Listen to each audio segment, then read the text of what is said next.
Emily, 15 women came forward and spoke to the Washington Post for this story. You among them, obviously. You were the only one who was named.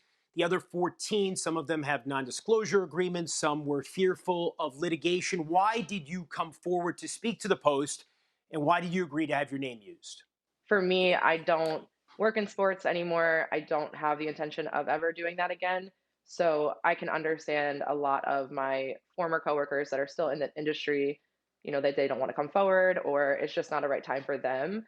But for me, it was a really easy decision.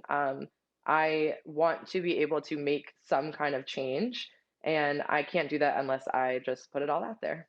Emily, in that Washington Post story, you talked about being verbally abused by your boss, Mitch Gershman. What do you think Dan Snyder and Bruce Allen, the former team president, knew about the way you were being treated?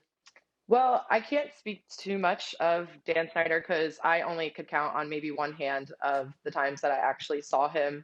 Um, I sat right outside of Bruce Allen's office. I did a few things for him, and I know for a fact that he had to have heard what was going on. So to not say anything as the most powerful person in that building is kind of a letdown, but I can't believe for a second that, they didn't know exactly what was going on. You see somebody outside your office crying at her desk, or even a time leaving his office crying because I was belittled in front of a group of executives. So, he definitely knew something was happening.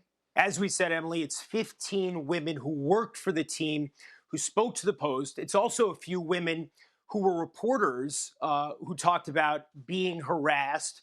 So, what responsibility do you think the owner, Dan Snyder, has for the culture that is described in that story?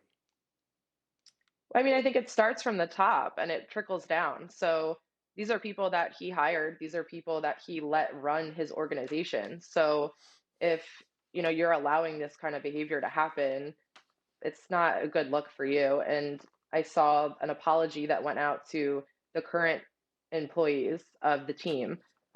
It seems a little misdirected. I think there's at least 15 women that deserve an apology of some sort.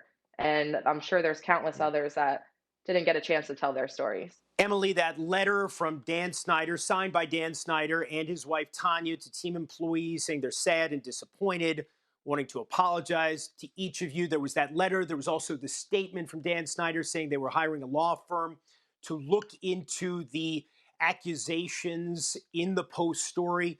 What's your reaction to that decision, and also to the NFL saying that it would wait to take any action against the team until that investigation is completed?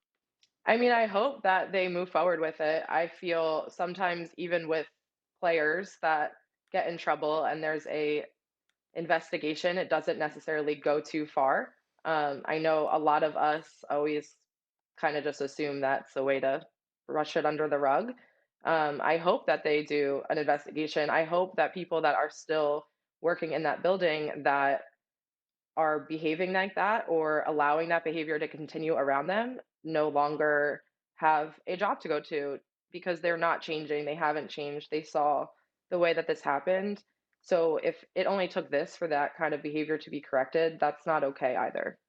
Emily, in that story, you describe your experience working for Washington as the most miserable of your life. What made it so miserable? Why was it such a horrible experience? Yeah, I mean, anytime that anybody is belittling you in any way, especially making comments about your intelligence level, you're embarrassed, it's shameful, and it's happening on a daily basis. So imagine just being called stupid on a daily basis and then also almost in the same breath being hit on for your appearance. It's a miserable work experience. It was a dreadful drive to work and mostly a teary eyed drive home from work. The amount of heat that you would take in this position was just unbearable. Emily Applegate, former Washington football team employee who came forward this week to speak to the Washington Post about abusive behavior she experienced there. Emily, thank you so much for joining us. Thank you so much. I appreciate it so much. Thank you. Thank you for watching ESPN on YouTube. For live streaming sports and premium content, subscribe to ESPN+.